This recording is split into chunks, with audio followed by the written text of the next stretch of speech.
Salut les bros, c'est Tim n'en a rien à battre, c'est important de le rappeler.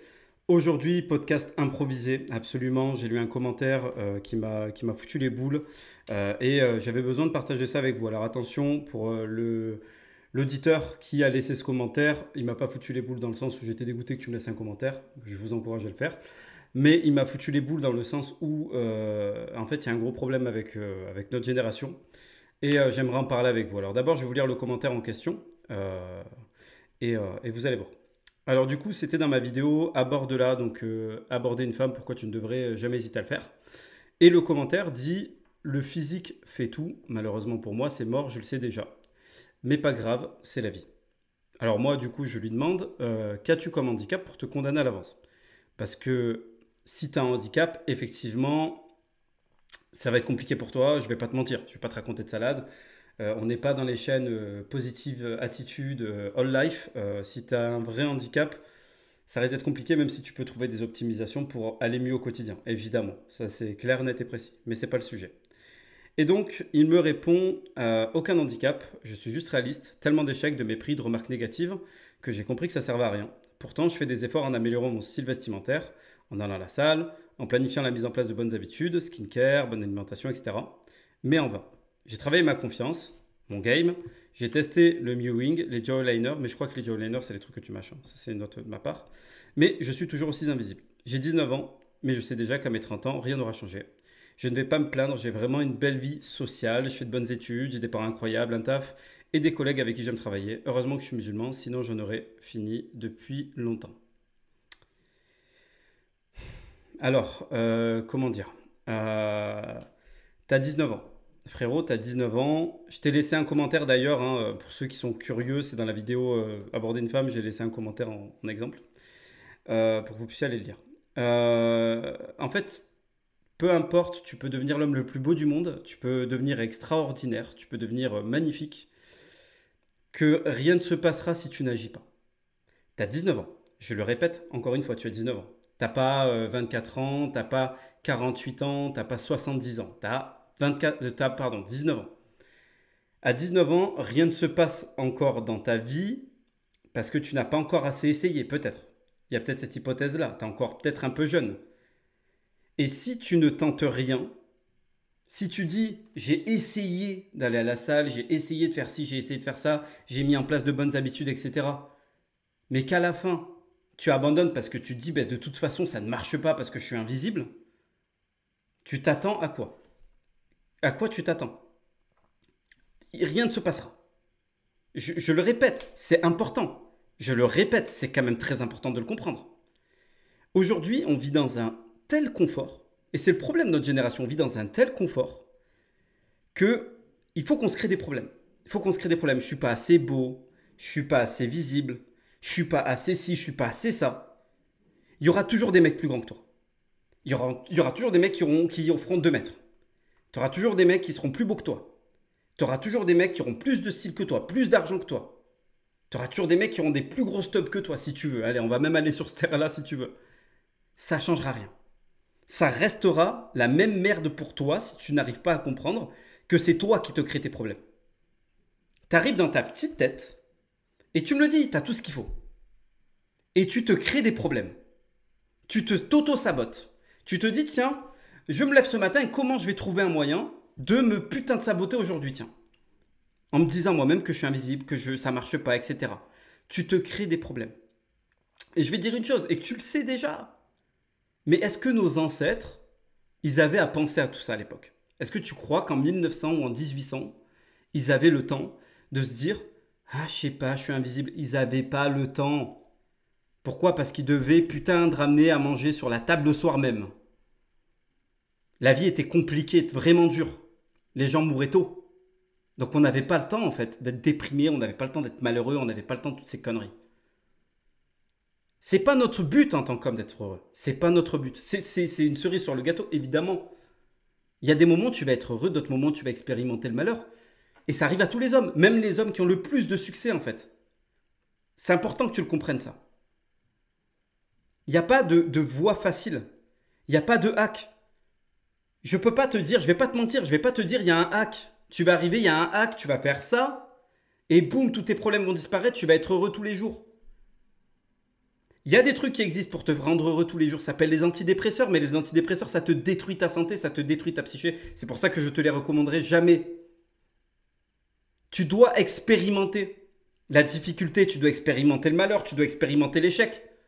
Tu dois te faire rejeter par des femmes, tu dois pas avoir peur d'y aller. Tu dois pas avoir peur de lancer des trucs. Tu dois pas avoir peur d'aller à la salle pendant des mois et des mois et des mois et de pas avoir de résultats ou d'avoir des résultats très peu probants.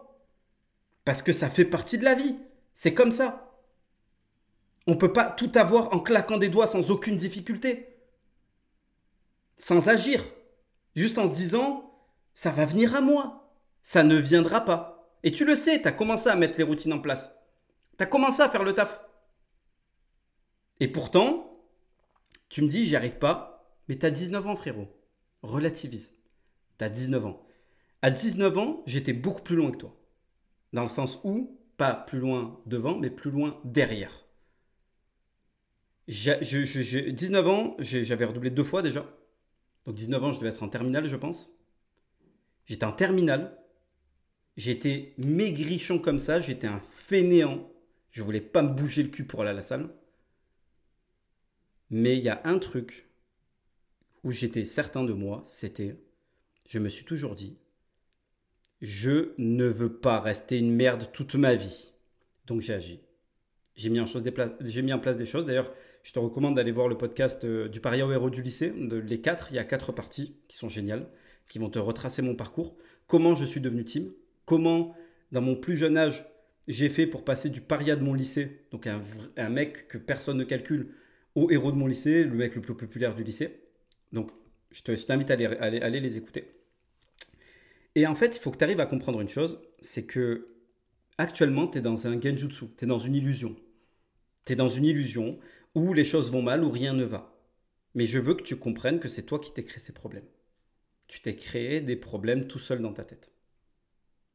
Parce que la putain de littérale seule chose à faire, c'est de te lever et de faire les choses qui doivent être faites, que tu aies peur ou que tu n'aies pas peur, que tu t'en penses capable ou que tu ne t'en penses pas capable, il faut que tu le fasses. C'est tout. Seule l'action peut détruire la dépression. Et vraiment, ça, c'est important que tu le comprennes. Tu n'as pas le temps, comme nos ancêtres, d'être déprimé si tu es dans l'action constante. Tu n'as pas le temps. À quel moment, quand tu es dans l'action, tu as le temps de penser à de la merde et à te créer des problèmes? Tu n'as pas le temps. Il faut que tu arrives à comprendre que, et ça c'est un proverbe, l'action annihile la peur et la peur annihile l'action. Quand tu es dans l'action, tu ne peux pas avoir peur. Tu as la peur au ventre, mais tu es déjà en train d'agir, donc c'est fini. Tu es dedans. Au moment où tu vas parler à une meuf, tu lui parles. Terminado. Donc, une fois tu es face à elle, ton cerveau va trouver des moyens de faire en sorte que les choses se passent bien. Pour peu que tu te fasses violence, évidemment. Dans l'autre cas, donc dans le cas contraire, donc dans le cas où la peur annihile l'action, à partir du moment où tu t'es posé trop de questions et que tu t'es inventé des excuses, la peur t'a empêché d'agir. Et en fait, plus tu vas t'empêcher d'agir, plus tu vas t'en vouloir. Plus tu vas t'en vouloir, plus tu vas avoir une faible estime de toi-même, plus tu vas avoir une basse image de toi-même, et plus tu vas te considérer comme une merde alors que franchement ça va. Parce que tu sais très bien qu'il y a un problème. Et le problème, je te le dis, c'est que il faut arrêter d'être un putain de froussard et de faire ce qui doit être fait. Il faut arrêter. Et ça, tout le monde le dit. Tous les mecs solides, par le passé, tous les mecs qui peuvent être pris en exemple, l'ont dit. On n'est pas arrivé là par hasard. Je suis stock, putain incroyable. J'ai claqué des doigts, je suis devenu stock. J'ai claqué des doigts, j'ai eu telle meuf. J'ai claqué des doigts, j'ai eu de la thune. Ça ne fonctionne pas comme ça. Ça ne fonctionne pas comme ça. Sinon tout le monde aurait et ça n'aurait pas de valeur et on s'en battrait les couilles. Si c'est autant désiré, les plus belles choses de la vie, c'est parce qu'il faut donner de l'effort pour les avoir. Sinon, elles n'auraient aucune valeur.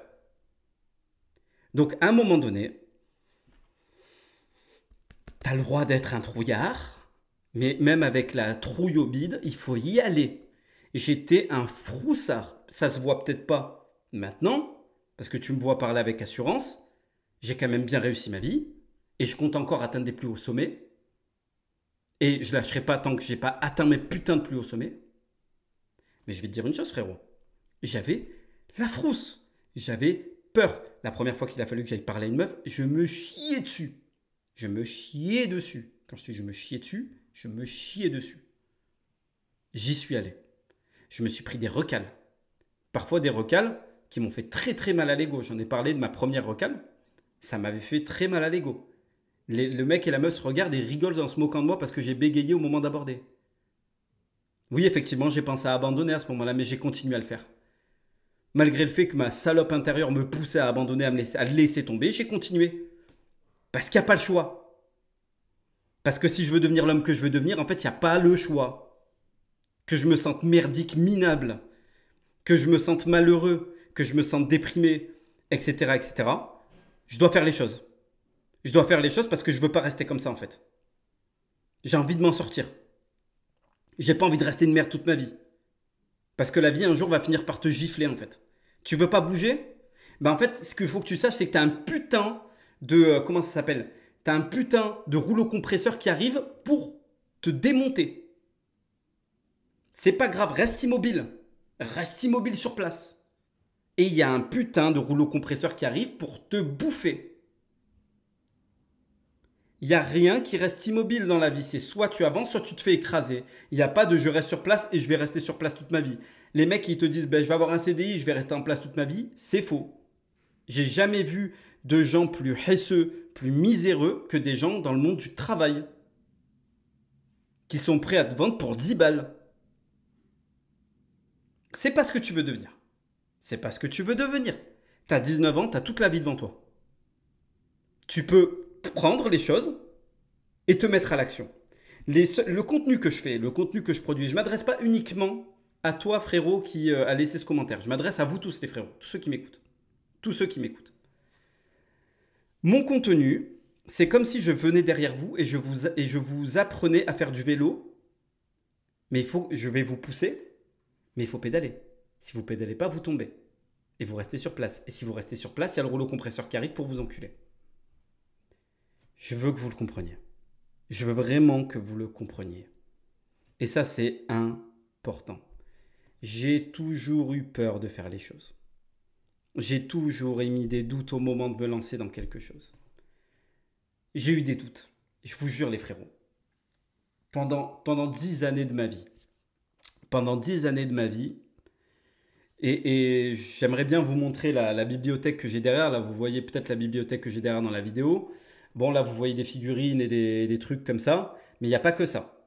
Il y a aussi en bas, peut-être vous allez le voir là, ici et là. Et même encore plus bas, c'est blindé de livres. Et même derrière la plante là qu'il y a ici, vous avez plein de livres.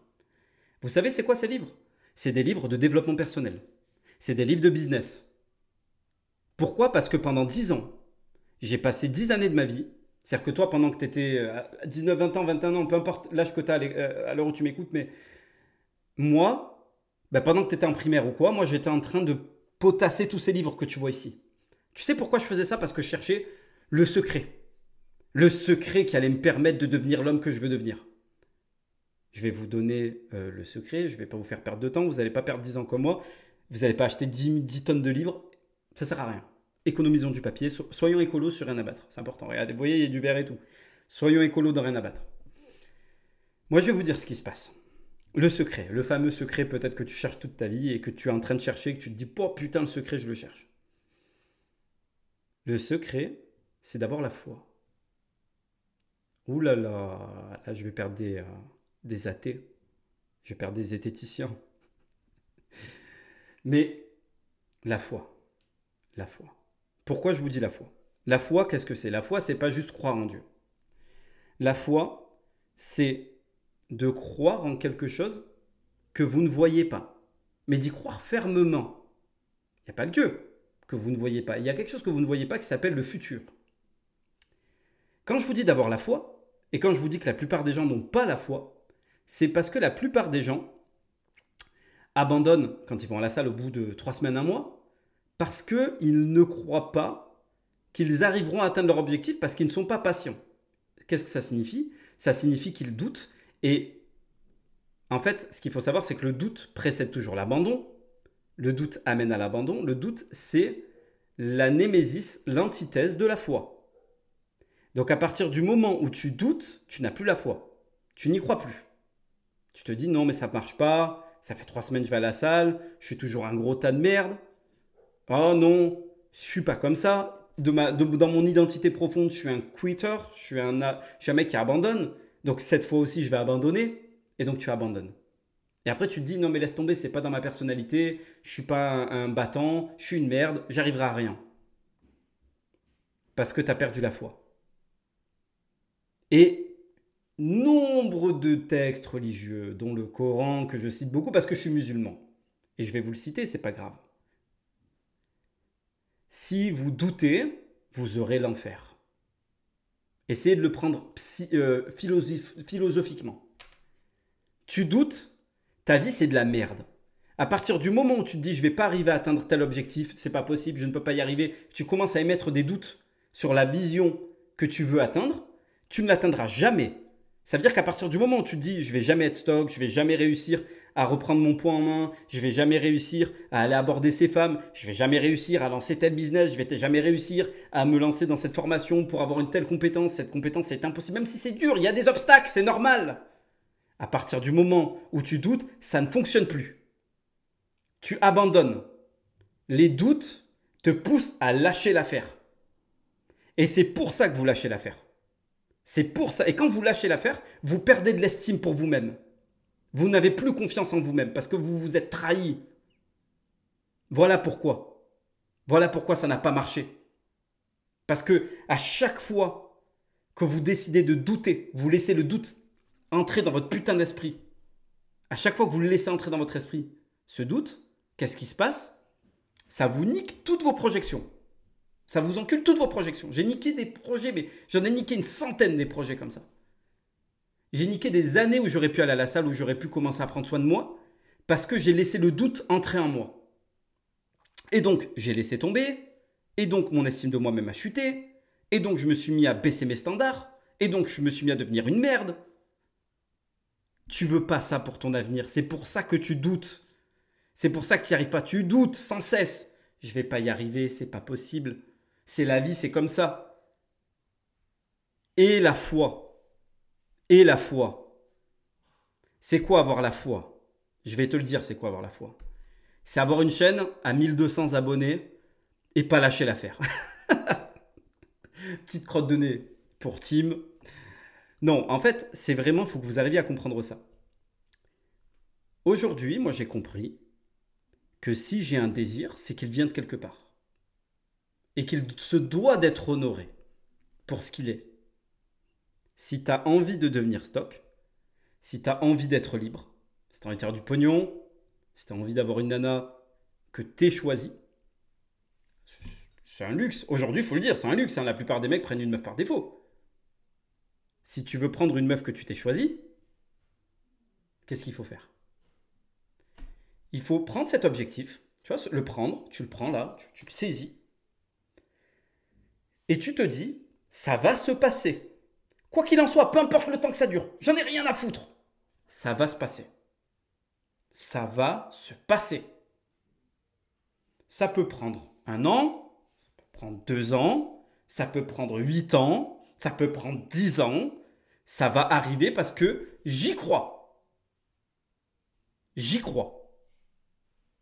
Et donc, vu que j'y crois, je ne vais pas lâcher l'affaire tant que ça ne s'est pas passé.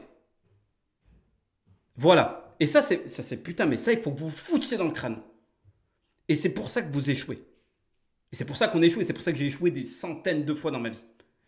Parce que vous vous rendrez compte d'un truc, c'est qu'à chaque fois que ça a foiré pour vous, le doute a précédé. Vous avez commencé à vous dire, ça marche pas. Ben, je le vois bien, ça fonctionne pas. Il y a un truc qui cloche, il y a un truc qui va pas. Il y a un truc qui... Oh ben je laisse tomber, c'est que c'est pas fait pour moi. Et donc, votre confiance en vous décline. Vous devenez de plus en plus une merde. Et puis vous déprimez. Toute votre vie, vous déprimez. Et pourquoi vous déprimez? Parce que vous n'avez pas atteint votre idéal en fait. Parce que vous avez perdu la foi. Et à partir du moment où vous avez perdu la foi, ben vous êtes perdu. C'est niqué. C'est niqué. Donc qu'est-ce qu'on fait? Qu'est-ce qu'on fait?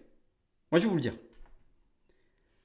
Chacun de mes objectifs, aujourd'hui, moi c'est très simple. Si vous voulez un secret, je vous le donne. Hein. C'est voilà, comme c'est cadeau. Je vous dis pas que c'est facile. C'est pas parce que c'est quelque chose qui est dur à voir que c'est facile à mettre en place. Mais maintenant, je me dis un truc très simple. Rien à battre. Je vous parle de rien à battre. De la chaîne, du coup, parce que je vais rebondir sur le faux qu'on parle à la vidéo que j'ai faite. Rien à battre, ça peut prendre 20 ans. Ça peut prendre 15 ans, ça peut prendre 10 ans, ça peut prendre 5 ans. Mais je sais que ce que je propage comme message est positif. Je sais que j'apporte du bien autour de moi. Je sais qu'il y a des jeunes hommes qui ont besoin d'écouter mon message. Je le sais, pertinemment, profondément. J'ai des business à run à côté, hein. C'est-à-dire des trucs qui me rapportent de l'argent pour de vrai, concrètement. Tu vois, rien à battre, ça ne me rapporte rien. Mais malgré tout, je prends mon temps gratuitement pour vous. Pourquoi? Parce que je sais très bien qu'un jour, je ne sais pas quand, je vais tout faire pour que ce soit le plus vite possible. Parce que je ne suis pas non plus un énorme flemmard. Eh bien, je vais tout faire pour amener rien à battre là où j'ai envie de l'amener. Ça veut dire où il y a énormément de gens qui suivent, des dizaines de milliers, pour que je puisse avoir un impact plus global parce que j'ai un but supérieur en fait. J'ai un livre à sortir. Et je veux sortir ce livre. Et il me faut une audience. Et je sais, que cet écrit que je suis en train de faire, depuis des années, vous bénéficiera. Donc, il faut que vous appreniez à me connaître.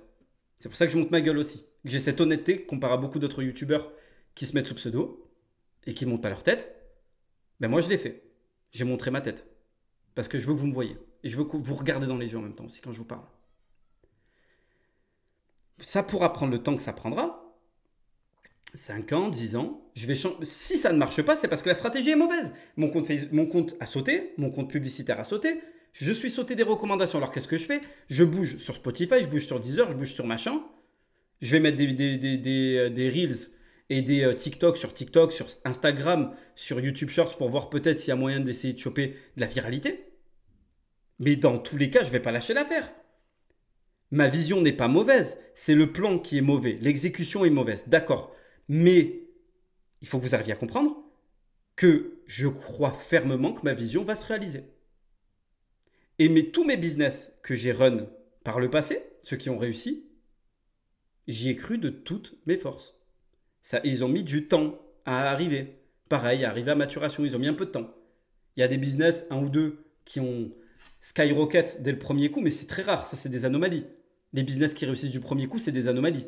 C'est pas des trucs qui sont normaux. C'est pas la norme. Les gourous business, ils vous ont retourné le cerveau. S'ils vous font croire que réussir un business, c'est claquement de doigts et t'arrives à réussir un business. C'est des conneries. Ça, il faut que vous le compreniez. Mais peu importe. Je m'en fous. Il peut y avoir 5 millions de personnes qui font ce que je fais. Tant mieux, c'est bien. S'il y a des mecs qui arrivent et qui partagent un message qui est positif et qui peut aider les autres, ben putain, venez. Soyons tous ensemble, faisons-le. Si demain, dans ma communauté, il y a des mecs qui veulent se lancer dans le podcast et qui ont vraiment une vraie expertise à apporter, qui ont vraiment un message à apporter pour aider les autres, mais je vous encourage à le faire. Montrez-moi que vous êtes sérieux et on fera un feat même, il n'y a pas de souci. Même si vous avez à ce moment-là moins d'abonnés que moi, j'en ai rien à branler. Je m'en fous du nombre d'abonnés. Quel est le message que vous avez à apporter? Est-ce que vous êtes authentique dans votre démarche? Mais je digresse. Je digresse. Donc, je vais revenir au point, je vais revenir au sujet. Et je vais te donner un exemple par rapport à la foi. C'était une métaphore là que je me suis notée, il faut que je te la donne. Si demain, je te payais 300 000 euros, 300 000 euros, il y a un huissier qui arrive, qui entre toi et moi fait signer le contrat, ça veut dire que, voilà, il y a vraiment un cadre légal, c'est-à-dire je ne vais pas te baiser à la fin.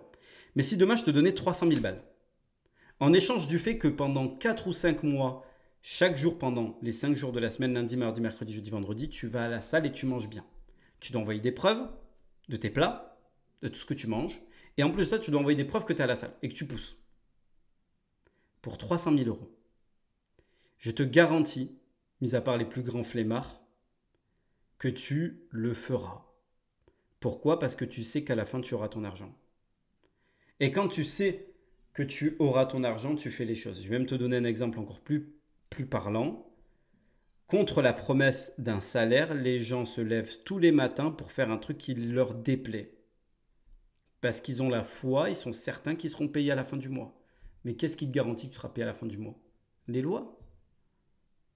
Si l'entreprise fait une liquidation, bon après il y a toujours des protections en France. Mais tu vois l'esprit que je suis en train de te dire? Si tu es en freelance demain, peut-être que le mec te paiera jamais. Tu y crois.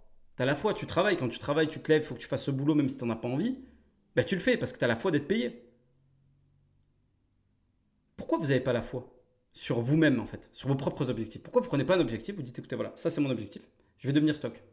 Ça peut prendre un an, ça peut prendre 2 ans, ça peut prendre 3 ans. J'en ai rien à foutre, je vais aller tout le temps à la salle. Jusqu'à ce qu'un matin je me lève et que je suis au stock. Et je vais le devenir. Et c'est certain, c'est sûr et certain. En plus c'est certain, putain, je veux dire. Vous prenez un coach sportif, vous prenez un programme alimentaire, mais vous allez atteindre votre objectif. Mais la plupart d'entre vous, et c'est le problème de notre génération, qui a perdu du sens, c'est qu'on a détruit la foi dans le cœur des gens. Voilà le message du podcast du jour. Reprenez la foi. Ayez de nouveau foi. Prenez un objectif ou 2 objectifs qui sont en parallèle, c'est-à-dire le sport, business, projet, compétences, etc. Même femme, hein, éventuellement. Et vous vous dites, cet objectif, je vais l'atteindre. Peu importe le temps que ça prendra, mais je sais que je vais l'atteindre. J'ai foi en ça. Dès que les doutes arrivent, vous les dégagez. Vous ne les laissez pas entrer dans votre piole, baiser votre meuf et bouffer vos putains de céréales. Ne faites pas ça, s'il vous plaît. Ok? Donc, je vais arrêter là le podcast. Je ne vais pas faire de fin comme d'habitude avec les ballons et rien à battre. Vous connaissez le message. Frérot, toi qui m'as laissé ce commentaire, je te laisse un dernier petit message.